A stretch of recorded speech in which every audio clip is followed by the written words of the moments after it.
작가의 말. 소소설 무궁화꽃이 피었습니다를 쓴 직후부터 나는 줄곧 고구려를 생각했다. 그로부터 17년이 지난 후 나는 드디어 10월 3일을 택해 대하소설 고구려의 첫 줄을 쓰기 시작했다. 고구려는 내가 처음 우리나라 역사에 눈을 뜨게 되었던 열사 무렵부터 내 마음속에 커다란 설렘과 아쉬움으로 자리 잡아왔다. 이 비상한 글자를 대하기만 하면 먼 옛날 요하유역과 만주벌판을 누비던 선조의 말발굽 소리가 가슴에 메아리 쳤고, 한편으로는 찬란했던 과거를 모두 잃고 좁은 한반도 안에 두동강이나 처박혀 있는 조국의 슬픈 현실에 가슴앓이를 해야만 했다. 이것은 비단 나만의 경우가 아닐 것이다. 한국인이라면 그 누가 가슴 두근거리지 않고 고구려라는 새 음절의 단어를 떠올릴 수 있을 것인가. 그러나 그 고구려는 실상 너무나 멀리 있다. 학자들의 학설도 사람에 따라 천차만별, 중구난방이다. 예를 들어 미천왕 때 고구려 도읍은 평양성이라고 기록되어 있는데 이 평양성이 어디인지는 누구의 설명도 명확하지 않다. 평양이 중국 하남 지방에 있었다는 사람도 있고 북경 바로 아래에 있었다는 사람도 있다. 게다가 일본인들은 한국 역사를 한반도 안에 국한시키기 위해 두 개의 서로 다른 평양을 지금의 평안도 평양으로 통일해버렸고 우리는 지금까지 그렇게 배우고 가르치고 있는 것이다. 도읍의 위치도 이렇듯 비틀어져 있는 마당에 다른 대수사들은 더 말해 무엇하랴. 이처럼 고구려는 우리의 환상을 자극하지만 막상 찾으려면 어느 곳에도 없는 게 현실이다. 지금 중국은 무서운 속도로 요하 문명을 자국의 역사로 편입시키고 있다. 이제껏 동이족의 역사로 버려두었던 요하 문명에서 황하 문명보다 근 1500년이나 앞서 유물들이 쏟아져 나오자 서둘러 동이의 조상 시우를 자신들의 조상으로 둔갑시키고 고조선과 고구려는 물론 지금의 우리 한국인까지 자신들의 후손으로 편입시키는 작업을 맹렬히 진행 중이다. 중국이 이럴진데 우리의 현실은 어떠한가? 작가와 출판사들은 앞을 다투어 삼국지와 초안지와 수호지를 재번역하고 편역하고 의역하여 출판하고 있다. 반면 정작 우리 역사인 고구려를 제대로 알 수 있는 문학은 어느 곳에도 없고 누구도 쓰지 않는 것이다. 상황이 이렇다 보니 우리 사회는 삼국지에 등장하는 그 숱한 장수들의 이름은 다 외우면서도 정작 미천왕이 누구이고 서술인왕이 누구인지조차 모르는 청소년들이 상당수인 게 현실이다. 나는 중국의 고전을 폄훼하고 싶지는 않다. 그 오랜 역사 속에 등장하는 다양한 인물들을 통해 세계관을 넓히는 일은 젊은이들에게 절대로 필요한 일이기도 하다. 그러나 적어도 그러한 독서의 다양성은 자신의 뿌리를 확고히 인식하고 난 다음 순서가 되어야 한다고 생각한다. 하여 나는 우리의 젊은이들이 삼국지를 읽기 전에 먼저 고구려를 알아야 한다는 신념으로 소설 고구려를 집필하게 되었고 17년간에 걸친 자료의 검토와 해석 끝에 이제 그 첫 성과를 세상에 내보내게 되었다. 실로 감개무량하다. 2021년 6월 김진명. 떠오르는 마성. 평양성 부근의 한야산. 사위가 칠흑처럼 어두운 그 금은밤에 어디서 시작되었는지 모를 바람이 흰 도포차림을 물어 가부좌를 틀고 앉은 사내의 뺨을 훑고 지났다. 바람 속에는 비릿한 흙냄새가 담겨 있었다. 벌써 며칠째 야산에 올라 미동도 않고 하늘을 살피던 사내 입에서 한마디가 흘러나왔다. 괴이한 일이로군. 머리를 단정히 벗어넘겨 상투를 튼 모습이나 이마가 늙고 인중이 깊은 걸로 보아 신중한 성격에 학문이 깊이도 만만치 않아 보이는 사내였다. 장자님, 무슨 일이라도 있는 건지요? 그러고 보니 어둠 속 한 귀퉁이에는 뺨에 홍조를 띤 어린 시자 한 명이 하늘을 살피고 있는 스승을 지키고 앉아 있었다. 사녀는 결심이 선뜻 자리에서 일어나며 말했다. 얘야, 말을 준비해라.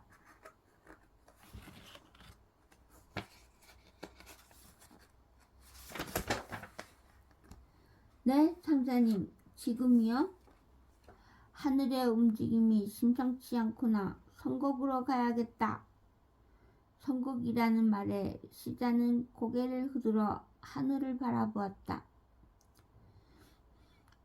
여든 날과 조금도 다를 게 없는 하늘이었다. 평소보다 바람이 조금 세다는 것을 느꼈지만 지금은 그조차 멎었다. 금은밤이니 어두운 것은 당연한 일이고 아무리 하늘을 올려다 봐도 어제 보이던 바로 그 별들이 그 자리에 변함없이 붙박혀 빛을 내고 있었다. 그런데 장자는 뭘 본 것인가? 선곡은 장자 자신이 감당하기 어려운 일이 생길 때라야 가는 곳이라는 걸 시자는 알고 있었다. 스승님 뵈러 가시게요? 장자가 말없이 고개를 끄덕이자 시자는 곧바로 채비를 차렸다. 집으로 돌아온 장자는 서둘러 행장을 꾸리고 나서 시자가 끌고 온 말을 한 번 쓰다듬은 후 고삐를 쥐어잡고 날렵하게 말등으로 뛰어 올랐다. 이분은 얼마나 걸리시나요? 오가는데 7야식 14야면 족할 것이다. 네, 장자님, 조심히 다녀오십시오. 그는 고개를 들어 하늘을 한 번 더 살피더니 일각도 지체할 수 없다는 양 채찍을 들어 힘차게 말 엉덩이를 후려쳤다. 히히. 평소 이토록 매운 채찍 맛은 본 적이 없다는 듯 백마는 크게 울부짖고는 좁은 길을 미친 듯 내달리기 시작했다. 새벽길을 떠난 장자는 흙먼지를 뒤집어 쓰며 메마른 벌판을 꼬박 2리 동안 달려서야 푸른 빛이 깊어지기 시작하는 숲길로 들어섰다. 숲속 한가운데의 공터에 이르자 그는 말을 멈추고 주변을 잠시 살폈다. 젊은 시절 스승을 따라 천문지를 익히고 전술과 진법을 연구하던 것이었다. 언제나 그렇듯 다시 그 자리에 서니 그때의 기억이 생생히 피어올랐다. 익힐 만큼 익혔다. 생각하고 떠난 길이었는데 어려움에 처하면 찾게 되는 스승의 울음지는 웅숭 깊었다. 한동안 눈에 익은 전경을 마주하며 추상에 잠겨들던 장자는 문득 정신을 차리고 다시 고삐를 당겼다. 그가 지친 말을 몰아 당도하는 곳은 시원한 물줄기가 폭포를 이루며 쏟아져 내리는 계곡 입구였다. 계곡 저편으로는 작은 모옥 하나가 눈에 들어왔다. 그는 모옥에서 제법 떨어진 곳에 미리 내려 흐르는 물에 얼굴을 씻고 의관을 정지한 다음 모옥을 향해 발걸음을 옮겼다. 날이 저물어 이른 별이 하나둘 얼굴을 늘기 시작할 때였다. 작은 모옥은 문이 닫혀 있었지만 장자는 성큼 앞으로 나서며 무릎을 꿇었다. 제자 스승님을 배웁니다. 잠시 정적이 흐른 후 방 안에서 카랑카랑한 목소리가 들려왔다. 연로한 노인이 음색이었지만 결코 쇠약한 음성은 아니었다. 모여가 왔느냐? 네, 스승님. 하늘을 본 모양이구나. 그러합니다. 마치 올 줄 알았다는 투였다. 최근 내가 본 별은 100년에 한 번 나오는 마성이다. 이 나라에 아주 흉측한 녀석이 나타난다는 뜻이지. 장자는 확신을 굳힌 듯 잠시 입술을 일자로 다물었다. 애탄 목소리를 내었다. 스승님, 대흉을 벗어날 길이 없는지요? 마성이 든 걸 어떡하겠느냐. 나라의 운명 그러한 걸. 지금껏 한 번도 본 적이 없는 지독한 악성입니다. 나라가 완전히 무너질까 두렵습니다. 진정 제세의 방도는 없는 것입니까? 방도라, 고구려를 살리는 방도 말이냐? 그러합니다. 아직 이 나라 고구려는 할 일이 많습니다. 너는 선도의 제자인데 어찌 속세의 흥망성쇠에 일희일비하는 것이냐? 선도는 본래 조선의 도이고 조선의 후예들이 고구려를 이루었습니다. 저 역시 아들 속에서 났습니다. 저 역시 이들 속에서 나왔습니다.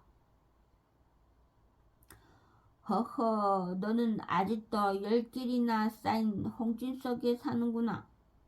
스승님, 노인이 목소리가 끊겼다 잠시 후 혼잣말처럼 무덤덤하게 이어졌다.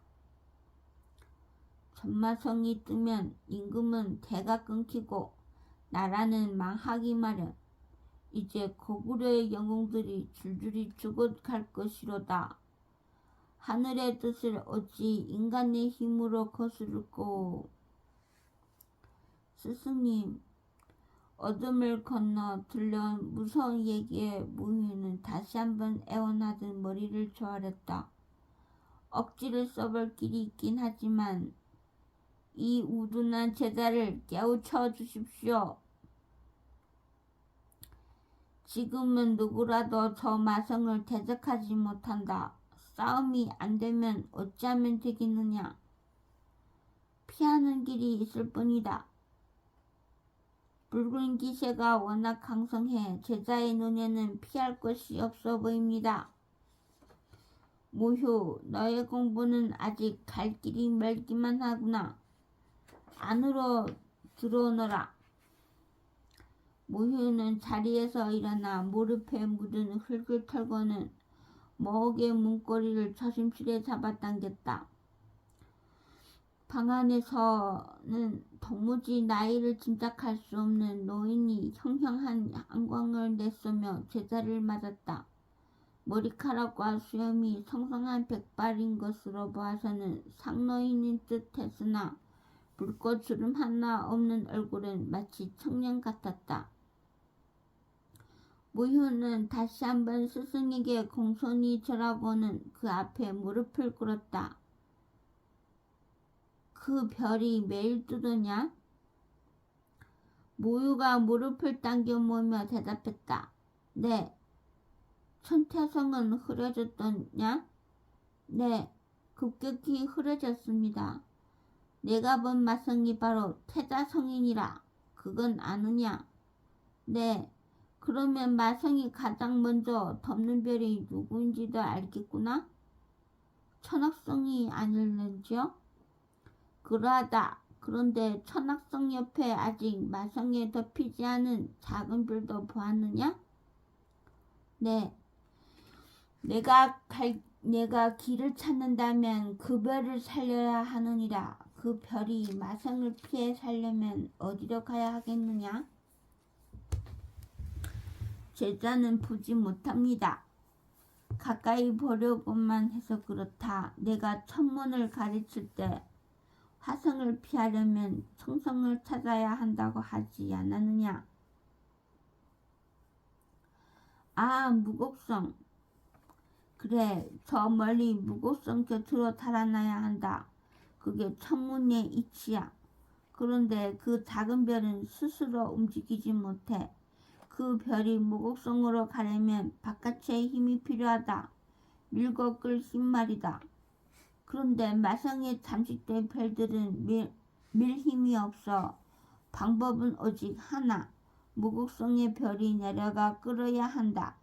하지만 무곡성 주변의 별들은 모두 진의 별이 아닙니까? 그러하다. 그러면 어찌해야 하겠느냐? 스승이 선문답 같은 가르침에 무희는 생각에 잠겼다. 한참이나 고개를 숙이고 생각에 잠겼던 그는 이윽고 고개를 들었다. 스승 뒤편에 흙벽에 긴 그림자가 드리워져 있었다. 제자 무효는 진으로 가겠습니다. 평양성. 고주몽이 남으로 내려와 좁은 땅에 첫 더읍을 정하고 나라를 세운 이래로 고구려는 3번 더읍을 옮겼다. 처음은 유리왕 22년 고구려는 험준한 산세에 의지한 산성 중의 산성이었던 절부성을 버리고 평지성인 국내성으로 천도했다. 나라의 기틀이 잡히기 시작하고 조정의 관원과 성내의 백성 수가 많아 짐을 따라 새로운 왕도가 필요하게 되었던 것이다. 두 번째, 천도는 그로부터 200년 후 산상왕 13년에 있었다. 평지인 국내성 서쪽 멀지 않은 곳에 위치한 산성인 환도성으로의 천도는 한해 몰락과도 관계가 있었다. 고구려는 중원의 세가 약해지는 기미가 보일 때마다 서진을 도모했다. 조선 땅에 한해 군현이 세워진 후로는 한사군을 멸하고 조선의 고토를 수복하겠다는 고구려의 멸망은 끊임없이 이어지고 있었던 것이다. 산성으로의 천도는 서벌을 준비하는 것이었고 과연 산상왕의 아들 동천왕은 위와 오의 적대관계를 적당히 저울질하며 서안평에 진출하는 등 호시탐탐 기회를 엿봤다. 그러나 촉한을 무너뜨리고 기가 오를 대로 오른 위나라 광구검의 공세를 2번 꺾은 다음 3번째 싸움에서 패하자 동천왕은 대위 21년째인 237년 국내성 인근의 이곳 평양성으로 종묘와 사직을 옮겨온 것이다. 곡성 중에 그대들이 나를 보자고 한 이유가 무엇이냐? 평양성 안 대장군부의 방에서 나직한 목소리가 흘러나왔다. 목소리의 주인공은 다름 아닌 안국궁 달가였고 신복인 창조리와 고구가 그의 앞에 무릎을 꿇고 앉아 있었다. 서천왕의 아우인 달가는 수십 차례 크고 작은 전쟁에서 고구려를 승리로 이끈 명장으로 북쪽의 숙신을 정벌한 후 그 땅을 덕으로 다스려 수많은 숙신 백성들을 고구려로 귀화시킨 영웅이었다. 달가는 그 공으로 대장군에 더해 안국군에 봉해진 터였다. 서천왕은 한때 훌륭한 왕제에게 위를 물려줄 생각도 했지만 장자 세습을 어길 경우 두고두고 사직이 불안할 것이라는 국상 상로의 간언을 받아들여 왕위는 태자 상부에게로 그냥 이어졌다. 창조리 그리고 고구. 창조리와 고구 이들은 모두 남쪽 관노부 출신으로 안국군을 따른 지 오래된 이들이었다. 힘없는 관노부 출신임에도 이들이 요직에 오를 수 있었던 것은 오로지 안국군의 배려 덕분이었다. 전장에서 생사를 같이 했던 이들은 안국군을 위해서라면 언제든지 목숨까지도 던질 준비가 되어 있는 인물들이었다. 국상 중에 나를 보자고 한 연유를 물었다. 국상, 어진 임금이었던 서천왕은 제위 23년에 세상을 떠났는데 그의 치세 중에는 숙신의 난을 제외하고는 큰 외침이 없었다. 심한 가뭄이 들어 백성들이 굶어 죽을 때마다 왕은 국고를 열어 이를 구제하였으므로 온 나라 사람들이 왕을 어버이처럼 섬기고 따랐다. 두 사내는 안국군의 초연한 얼굴 앞에 쉽게 입이 떨어지지 않아 한동안 머뭇거렸다. 이윽고 고구가 결연한 목소리를 내뱉었다. 대장군, 그냥 계시면 안 됩니다. 무슨 말인가? 대장군, 어찌 가만히 당하고만 있겠다는 말씀이십니까? 태자 상부와 국상 상루는 지금 안국군이 노한 기색으로 고구의 말을 끊었다. 너 고구는 어찌 이리도 무례한가? 이제 그분은 고구려의 태왕 폐하이시다. 말을 삼가라. 그 태왕께서 곧 대장군을 해하려 할 것입니다. 상전의 꾸짖음에도 오히려 지지 않고 언성을 높이는 고구의 말에 안국군은 신음을 토해냈다. 노장군 역시 죽음이 눈앞에 다가오자 오고 있음을 모르지 않았다. 평양성에 진의 사신이 든 것은 보름 전이었다. 진의 사신이 예를 갖추어 왔습니다. 태왕폐하 은혜를 베푸소서. 국상 상루가 막 왕위에 오른 상부의 옆에서 사신의 입거를 알렸다. 안국군에게 갈 뻔했던 왕위를 지금의 태왕 상부에게 되찾은 상류였기에 그는 고령의 나이임에도 계속해서 일인지하 만인지상의 자리에 머물렀고 앞으로도 오래도록 그 자리를 지킬 것이었다. 서천왕은 국상 상루에게 후계 절차를 주관하라는 유언을 남기고 떠나더라. 누구도 그를 반대하지 못했다. 그리하여 왕위 계승은 상루의 주관 아래 절차를 생략한 채 매우 빠르게 이루어졌고 미처 선왕의 시신을 안치하기도 전에 태자 상부는 왕위에 올랐던 것이다. 들라하라. 상부가 손을 들자 곧 사신이 태전에 들어 잠시 읍을 해 예를 갖춘 후 고개를 숙인 채 백라관을 쓰고 영상에 앉은 상부 앞으로 다가갔다. 진제의 사신이 고구려의 새로운 태왕을 배웁니다. 먼 길 오느라 수고하셨소. 태왕을 뵈러 오는 길을 어찌 수고라 하겠나이까. 그러나 다음 순간 고개를 든 사신은 영상에 앉아있는 상부를 바라보다 갑자기 어리둥절한 표정을 지었다. 잠시 무언가를 골똘히 생각하던 사신은 이윽고 웃음을 머금으며 신하들의 맨 앞열에서 있는 안국군을 향해 말했다. 고구려의 신태왕께서는 이웃나라의 우위를 시험하지 말아 주옵소서. 사신이 입에서 터져나온 말에 대전에 늘어선 대소관원들이 모두 놀라 절로 입이 벌어졌다. 특히 당사자인 안국군은 순간 너무 당황해 얼굴이 하얗게 질린 채 황급히 손을 내젓다.